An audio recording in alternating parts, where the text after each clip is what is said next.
So parents today are definitely having to navigate a lot of social, emotional challenges with their children.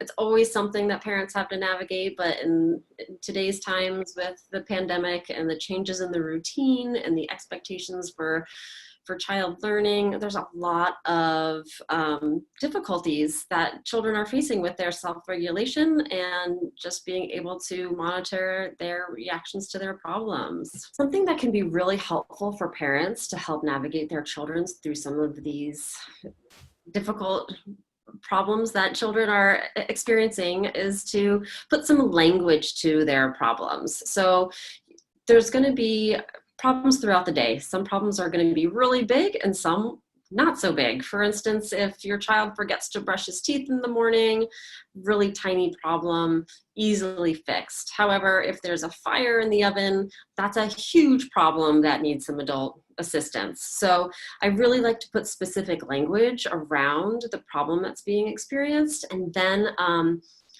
talk about the reaction that's happening along with that problem. So for instance, if it was the brushing teeth episode and it was forgotten to brush their teeth in the morning, it's a tiny problem, and if the child is then demonstrating a huge reaction to that problem and not able to get on distance learning for the day, parents can discuss that with them, right? It's a small problem. It should have a small reaction. And a really, really great way to help with this, in addition to that specific language piece, is a visual.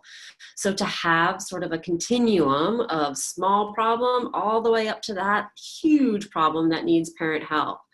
Sometimes it's helpful to color code it. That huge problem is big and red and scary, and it requires and it gives a big reaction, whereas that tiny problem can be a blue or green. And actually it can be really, really helpful and fun to make these visuals with your child if they're motivated by that artistic piece, and it can help them kind of just connect with it more and really conceptualize this whole idea of that problems have sizes and my reactions have sizes too, and they should go together.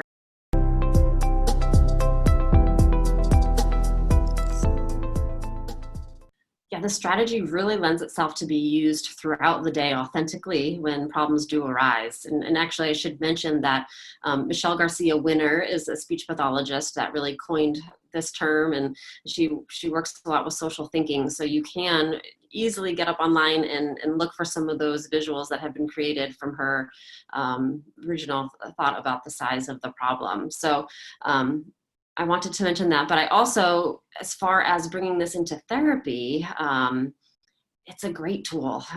It might not be able to be used in the moment because maybe the child is not having an issue at the time, but it can be used to reflect on a situation or a problem that the child had had in the past, or maybe even something that happened with a family member or a friend, to reflect on that, analyze it, talk about the reaction.